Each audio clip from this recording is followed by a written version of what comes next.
Hello everyone, welcome back to my YouTube channel. आज की हमारी कहानी है धोखा। अगर वीडियो पसंद आए तो लाइक और सब्सक्राइब करना ना भूलें। तो चलिए हम अपनी कहानी शुरू करते हैं। उसके घर पहुंचकर देखा सारा शादी का सामान फैला हुआ था। बहुत खामोशी थी, जैसे बेटी की विदाई हुई हो। मुझे देख सीमा लिपट कर रोने लगी तो मुझे भी रुलाई आ गई। मैंने उसे ढांढस बंधाते हुए इशारों से पूछा कि आखिर क्या हुआ है।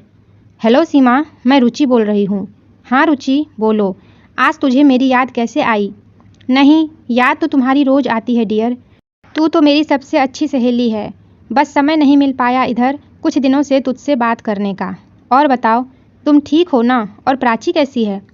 अपनी ससुराल में तो खुश है ना? अरे काहे की ससुराल, जब शादी ही नहीं हुई तो? शादी नहीं हुई मतलब? तुम घर आओ तब बताती हूँ सब कुछ। अभी फ़ोन रखती हूँ, ठीक है? घर में मेहमान आए हैं अभी। ठीक है, okay, bye bye, see you. Phone रख। मैं सोचने लगी कि आखिर ऐसा क्या हुआ होगा जो शादी नहीं हुई। सीमा मेरी कलीग थी। पहले हम दोनों एक ऑफिस में काम करते थे। वहीं मेरी उससे मुलाकात हुई थी। धीरे धीरे हम दोनों में अच्छी दोस्ती हो गई थी।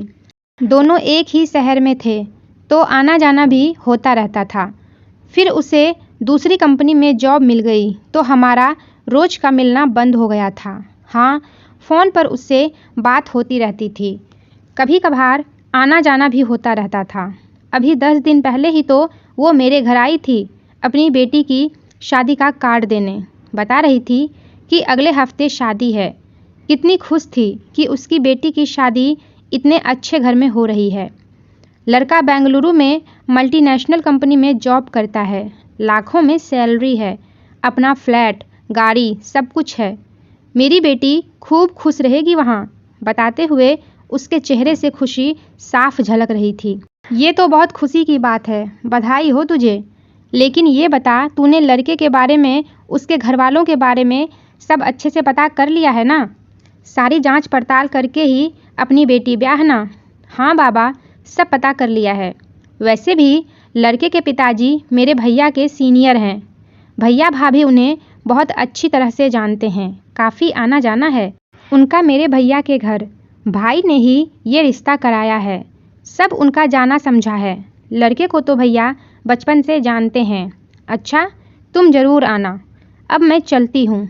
हाँ हाँ, मैं ज़रूर आऊँगी, कहकर मैंने उसे विदा किया। पर शादी के 2 दिन पहले मेरे ससुर जी की तबीयत अचानक से बहुत ख़राब हो गई थी। उन्हें एडमिट करना पड़ा।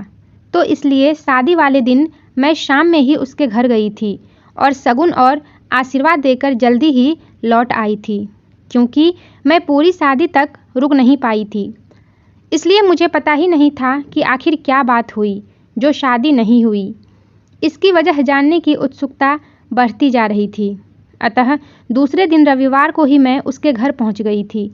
उसके घर पहुंचकर देखा सारा शादी का सामान फैला हुआ था। बहुत खामोशी थी, जैसे बेटी की विदाई हुई हो। मुझे देख सीमा लिपटकर रोने लगी तो मुझे भी रुलाई आ गई। मैंने उसे ढांढस बंधाते हुए इशारों में पूछा कि आखिर क्या हुआ। आओ मेरे कमरे में चलकर बात करते हैं, उसने कहा।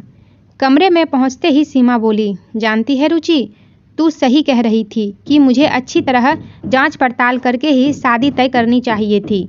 पर तुमने तो बताया था कि तुम्हारे भैया का जाना समझा परिवार है। फिर क्या हुआ? ये रिश्ता तो तुम्हारे भाई ने कराया था। हाँ, भाई ने ही तो हमें धोखा में रखा। लड़का ड्रग एडिक्ट था।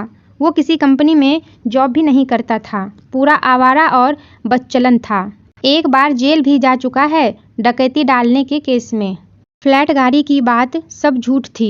वो तो भला हो मेरे देवर और उनके मित्र का। जब उन्होंने लड़के को देखा द्वारचार पर तो मुझे और मेरे पति को अकेले में ले जाकर उसके बारे में बताया। उनके मित्र पुलिस में हैं, वो भी शादी में आए थे। उन्होंने ही देवर को बताया था उसके बारे में।